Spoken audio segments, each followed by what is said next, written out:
ಜಟಾಪಟಿ ರೈತರ ಮಧ್ಯೆ ಏನಾಯ್ತು ಸರ್? ಎಲ್ಲಿವರೆಗೆ ಬಂತು ಸರ್? ಈಗ ಯಾವುದೇ ಜಟಾಪಟಿ ಇಲ್ಲ. ಯಾರು ಜಟಾಪಟಿ ಅಂತ ಹೇಳಿದ್ರು ನನಗೆ ಗೊತ್ತಿಲ್ಲ.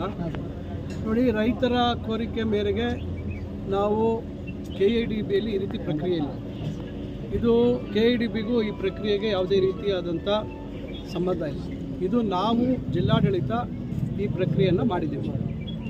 ಈಗ ರೈತರ ಮುಖಂಡರು ನಮ್ಮ ಜೊತೆಯಲ್ಲಿದ್ದಾಗ ಒಂದು ಮಾತಾಡ್ತಾರೆ, ಬೇರೆ ಸಂದರ್ಭದಲ್ಲಿ ಬೇರೆ ಮಾತಾಡುವಂಥದ್ದು ಮಾಡ್ತಾಯಿದ್ದಾರೆ. ಬಹುಶಃ ಇದು ಒಳ್ಳೆಯದ ಬೆಳವಣಿಗೆ ಅಲ್ಲ. ಯಾಕಂದರೆ ನನಗೆ ಇವತ್ತು ಭಾಳಷ್ಟು ದೂರುಗಳು ಬರ್ತಾಯಿದ್ದಾವೆ. ಭಾಳಷ್ಟು ಜನಕ್ಕೆ ಒತ್ತಡ ಹಾಕಿದ್ದಾರೆ. ನೀವು ಬೇಡ ಅಂತ ಹೇಳಿದ್ರೆ ನಿಮಗೆ ರೇಟ್ ಜಾಸ್ತಿ ಕೊಡ್ತಾರೆ ಅಂತ ಹೇಳಿದ್ದಾರೆ.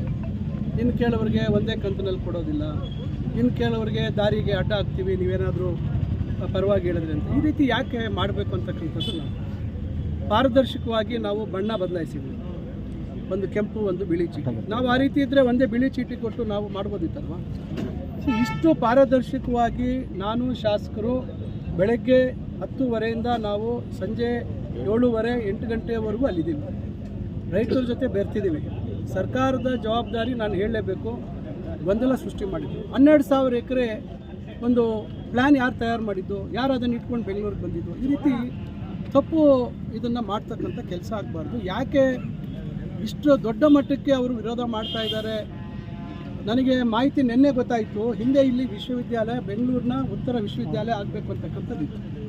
ನಿನ್ನೆ ಯಾರೋ ಸ್ನೇಹಿತರು ಮಾತಾಡುವಂಥದ್ದು ಕೇಳಿಸ್ಕೊಂಡು, ಈಗ ಅಲ್ಲಿ ಯಾರೋ ಲೇಔಟ್ ಮಾಡ್ತಾ ಇದ್ದಾರೆ. ಯಾವ ಜಾಗ ಅಲ್ಲಿ ವಿಶ್ವವಿದ್ಯಾಲಯ ಮಾಡಬೇಕು ಅಂತಿದ್ದಾರೆ. ಅಂದರೆ ಈಗ ಇದರಿಂದ ಉದ್ದೇಶಗಳು ಏನಿದೆ ಅಂತಕ್ಕಂಥದ್ದು ನಮಗೂ ಅರ್ಥ ಆಗ್ತಾ ಇಲ್ಲ. ನಾನಂತೂ ಭಾಳ ಪಾರದರ್ಶಕವಾಗಿ ಪ್ರಾಮಾಣಿಕವಾಗಿ ಅಭಿಪ್ರಾಯ ಸಂಗ್ರಹಣೆ ಮಾಡಬೇಕು ಅಂಥೇಳಿ ಮಾಡಿದ್ದೀವಿ.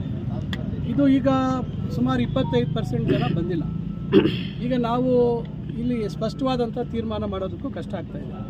ಈಗ ಬಹುಶಃ KIDB ಅವರು ಅವರ ನಿಯಮಗಳಲ್ಲಿ ಪ್ರತಿಯೊಬ್ಬರನ್ನು ಮಾತಾಡಿ ಅವರು ಪ್ರತ್ಯೇಕವಾಗಿ ಮಾತಾಡುವಂಥ 28/2 ಮತ್ತು 3 ಪ್ರಕ್ರಿಯೆ ಮಾಡಬೇಕಾಗುತ್ತೆ ಬಹುಶಃ.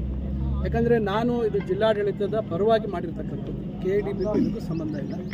ಅದು ಆ ಪ್ರಕ್ರಿಯೆ ಬಹುಶಃ KIDB ಮಾಡಿದ ನಂತರ ಏನು ತೀರ್ಮಾನ ಮಾಡಬೇಕು, ಮುಂದುವರಿಸಬೇಕಾ ಬೇಡ ಅಂತಕ್ಕಂಥದ್ದು ಅವರು ತೀರ್ಮಾನ ಮಾಡ್ತಾರೆ. ನಮ್ಮ ಕಡೆಯಿಂದ ಮಾಡಿದಂಥ ಸಂದರ್ಭದಲ್ಲಿ ಇದು ಒಂದು ರೀತಿ ಮಿಕ್ಸ್ಡ್ ಒಂದು ಒಪಿನಿಯನ್ ಇದೆ. ಮಾಡಬೇಕು ಅಂತಕ್ಕಂಥದ್ದು ಇದೆ, ಮಾಡಬಾರ್ದು ಅಂತಕ್ಕಂಥದ್ದು ಇದೆ, ಮತ್ತು ತಟಸ್ಥವಾಗಿ ನಿಂತಿರ್ತಕ್ಕಂಥದ್ದು ಇದೆ. ಅದರಿಂದ ಇದರಲ್ಲಿ ಸ್ಪಷ್ಟತೆ ಇಲ್ಲ. ಸ್ಪಷ್ಟತೆ ಇದ್ದರೆ ಬಹುಶಃ ನಾವಿಲ್ಲೇ ಒಂದು ಸ್ಪಷ್ಟವಾದಂಥ ತೀರ್ಮಾನ ನಾನು ಹೇಳ್ಬೋದಾಗಿತ್ತು. ಇಲ್ಲಿ ಅಸ್ಪಷ್ಟವಾಗಿರ್ತಕ್ಕಂಥದ್ದು ಮತ್ತು ನಾನಾ ಗೊಂದಲಗಳಿಗೆ ಅವಕಾಶ ಮಾಡಿಕೊಟ್ಟಿರ್ತಕ್ಕಂಥದ್ರಿಂದ ಮತ್ತು ನನಗಂತೂ ಭಾಳ ನೋವಾಗಿದೆ ಸರ್. ರಿಯಲ್ ಎಸ್ಟೇಟ್ ಅಂದರೆ ಒಂದು ನಿಮಿಷ, ನನಗಂತೂ ಭಾಳ ನೋವಾಗಿದೆ ಈ ವಿಚಾರದಲ್ಲಿ. ನಾನು ರಾಜ್ಯದಲ್ಲಿ ಯಾರೂ ಮಾಡದೇ ಇರ್ತಕ್ಕಂಥ ಒಂದು ಪ್ರಯತ್ನಕ್ಕೆ ರೈತ ಸಂಘದ ಮುಖಂಡರು ಮತ್ತು ಎಲ್ಲರ ಬೇಡಿಕೆ ಮೇರೆಗೆ ನಾವು ಶಾಸಕರು ಮಾತಾಡಿ ಆ ಒಂದು ಪ್ರಯತ್ನ ಮಾಡಿದ್ವಿ. ಅಷ್ಟು ಪ್ರಾಮಾಣಿಕವಾಗಿ ತಾವೆಲ್ಲರೂ ಅಲ್ಲಿ ಸಾಕ್ಷಿಭೂತರಾಗಿದ್ರಿ. ಅಲ್ಲಿದ್ದು ಮಾಡಿದಂಥದ್ರ ಬಗ್ಗೆ ಕೆಟ್ಟ ರೀತಿಯಲ್ಲಿ ಮಾತಾಡ್ತಕ್ಕಂಥದ್ದು ಬಹುಶಃ ನಮಗೂ ಸ್ವಾಭಿಮಾನ ಇರ್ತದೆ. ಅವರೊಬ್ಬರೇ ಅಸೋಸ್ ಟವಲ್ ಹಾಕ್ಕೊಂಡು ಈ ಕೆಲವರು ರೈತ ಸಂಘ ಅಂತ ಹೇಳ್ಕೊಂಡು ಓಡಾಡೋಂಥವರೇ ರೈತರ ಮಕ್ಕಳಲ್ಲ. ಇವತ್ತು ರೈತ ಸಂಘದಲ್ಲೂ ಕೂಡ ಭಾಳಷ್ಟು ಗುಂಪುಗಳಿದ್ದಾವೆ. ಈಗ ಇವತ್ತು ನಾವೆಲ್ಲ ಜನರಿಂದ ಆಯ್ಕೆ ಆಗಿರ್ತಕ್ಕಂಥದ್ದು. ಇವತ್ತು ರೈತರು, ಕೂಲಿ ಕಾರ್ಮಿಕರು ಎಲ್ಲ ಜನ ನಮಗೆ ಓಟ್ ಹಾಕಿ ಇವತ್ತು ನಮಗೆ ಒಂದು ಅಧಿಕಾರವನ್ನು ಕೊಟ್ಟಿರ್ತಕ್ಕಂಥದ್ದು. ಇದು ಕೇವಲ ನಾವು ರೈತರ ಪರವಾಗಿ ಇಲ್ಲ ಅಂತಕ್ಕಂಥ ರೀತಿಯಲ್ಲಿ ಹೇಗೆ ನೀವು ಹೇಳಲಿಕ್ಕೆ ಸಾಧ್ಯ ಇದೆ? ಹಂಗಾರೆ ನಾನು ಹಸಿರು ಟವಲ್ ಹಾಕ್ಕೊಂಡ್ರೆ ಮಾತ್ರ ರೈತನ ನಾನು? ಇದು ಅವರು ಬಹುಶಃ ಅದನ್ನು ತಲೆಯಲ್ಲಿ ತೆಗಿಬೇಕಾಗುತ್ತೆ. ಇವತ್ತು ಈ ಭಾಗದಲ್ಲಿ ರೇಷ್ಮೆ ಬೆಳೆಗಾರರಿಗೆ ಇವತ್ತು 200 ಕೋಟಿ ಇದೆ. ಶಾಸಕರು ಎಷ್ಟು ಕಷ್ಟಪಟ್ಟು ಜಾಗ ಕೊಡಿಸ್ಬೇಕು. ಸರ್ಕಾರ ಅದೇ ರೀತಿ 2 ಹಂತದಲ್ಲಿ ಆಗೋದು ಬೇಡ ಅಂತ ಒಂದೇ ಹಂತದಲ್ಲಿ ನಾವು ಮುಖ್ಯಮಂತ್ರಿಗಳನ್ನು ಸರ್ಕಾರದಲ್ಲಿ ನಮ್ಮ ಸರ್ಕಾರ ದೃಢವಾದ ತೀರ್ಮಾನ ತೊಗೊಂಡು 200 ಕೋಟಿ ತರ್ತಾ ಇದ್ದೀವಿ. ಚಿಕ್ಕಬಳ್ಳಾಪುರದಲ್ಲಿ ಫ್ಲವರ್ ಮಾರ್ಕೆಟು, ಇವೆಲ್ಲ ಇಷ್ಟೆಲ್ಲ ನಾವು ಮಾಡ್ತಾಯಿದ್ದೀವಿ. ಇಷ್ಟೆಲ್ಲ ಹೇಳ್ತಕ್ಕಂಥವ್ರು ಯಾಕೆ ಖಾಸಗಿ ಲೇಔಟ್ಗಳಾಗುವಂಥದ್ದಕ್ಕೆ ಯಾಕೆ ಅಡ್ಡಿಪಡಿಸ್ತಾ ಇಲ್ಲ? ಫಲವತ್ತಾದ ಭೂಮಿ ಅಂತಾರಲ್ಲ, ಯಾಕೆ?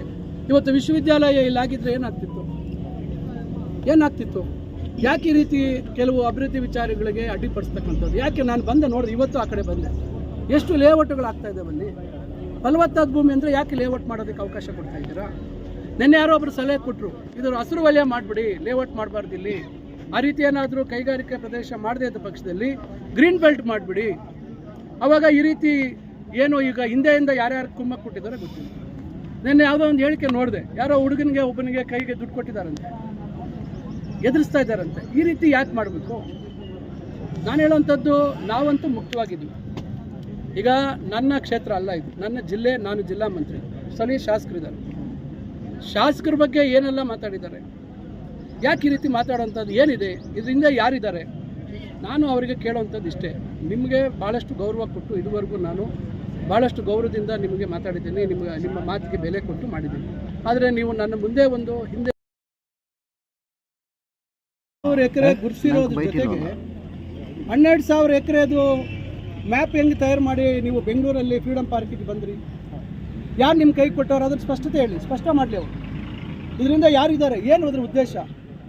ಅವ್ರು ಹೇಳೋವಂಥದ್ದು ಈ ಕಡೆ ಮಾಡಬೇಡಿ, ಆ ಕಡೆ ಪ್ರದೇಶದಲ್ಲಿ ಮಾಡಿ. ಹಂಗಾರೆ ಅಲ್ಲಿ ರೈತರು ಇಲ್ವಾ? ಆ ಭಾಗದಲ್ಲಿ ಯಾವಾಗ ಈ ಕಡೆ ದುಬ್ಬರಹಳ್ಳಿ ಕಡೆ ಈ ಕಡೆ ಎಲ್ಲೋ ಭಾಗದಲ್ಲಿ ಮಾಡಬೇಕು ಅಂತ ಹೇಳ್ತಾ ಇದ್ದಾರೆ. ಹಂಗಾರೆ ಅಲ್ಲಿ ರೈತರ ಅನುಮತಿ ಕೊಟ್ಟಿದ್ದಾರೆ ನಿಮಗೆ? ಏನು ಇದರ ಉದ್ದೇಶ? ಹಂಗಾರೆ ಶಿಡ್ಲಘಟ್ಟದಲ್ಲಿ ನೀವು ಆ ಭಾಗದಲ್ಲಿ ಬೇಡ ಇನ್ನೊಂದು ಭಾಗದಲ್ಲಿ ಮಾಡೋದಕ್ಕೆ ಯಾರು ನಿಮಗೆ ಹಕ್ಕನ್ನು ಕೊಟ್ಟಂಥವ್ರು? ಅಲ್ಲಿರ್ತಕ್ಕಂಥ ರೈತರು ನಿಮ್ಗೇನಾದರೂ ಕಮಿಟ್ಮೆಂಟ್ ಕೊಟ್ಟಿದ್ದಾರಾ? ಇಲ್ಲಿ ಬಂದು ಮಾಡಿಸಿ ನಾವೆಲ್ಲ ಒಪ್ಪಿಗೆ ಕೊಡ್ತೀವಿ ಅಂತ? ರೈತರು ಎಲ್ಲ ಕಡೆ ಇರ್ತಕ್ಕಂಥ ರೈತರು ಎಲ್ಲರಿಗೂ ಅವ್ರದ್ದೇ ಆದಂಥ ಹಕ್ಕಿರ್ತದೆ. ಕೈಗಾರಿಕಾ ಪ್ರದೇಶ ಮಾಡುವಂಥದ್ದು ಬಿಡೋದು ಬೇರೆ ವಿಚಾರ. ಅವರ ಜಮೀನನ್ನು ಬಿಟ್ಕೊಡ್ತಕ್ಕಂಥದ್ದಕ್ಕೆ ಅವರ ಸ್ವಇಚ್ಛೆ, ಅವರಿಗೆ ಅದಕ್ಕೆ ಹಕ್ಕಿರ್ತದೆ. ನೀವು ಅವ್ರ ಪರವಾಗಿ ಹೆಂಗೆ ತೀರ್ಮಾನ ಮಾಡೋಕ್ಕೆ ನೀವು ಯಾರು ಅಲ್ಲ, ನಾನು ಯಾರು ಅಲ್ಲ. ಅದರಿಂದ ಇವತ್ತು ಎಲ್ಲ ನೀವು ಹೇಳ್ದಂಗೆ ಆಗುತ್ತೆ ಈ ತಾಲೂಕಿನಲ್ಲಿ. ಅಂದರೆ ಮತ್ತೆ MLA ಅವ್ರು ಏನಕ್ಕೆ ಬೇಕು? MLA ಅವ್ರು ಏನಕ್ಕೆ ಇವತ್ತು ಜನರಿಂದ ಚುನಾಯಿತರಾಗಿ ಏನಕ್ಕಾಗಿರ್ಬೇಕು MLA ಅವರು? ಇವೆಲ್ಲ ಸ್ವಲ್ಪ ಜವಾಬ್ದಾರಿಯಿಂದ ಸ್ವಲ್ಪ ನಡ್ಕೊಂಡ್ರೆ ಬಹುಶಃ ಎಲ್ರಿಗೂ ಒಳ್ಳೆಯದಾಗುತ್ತೆ. ಸರ್, ಕಳೆದ ದಿನ ಕಾರ್ಯಕ್ರಮದಲ್ಲಿ CM ಅವರು ತಮ್ಮ ತಾಳ್ಮೆ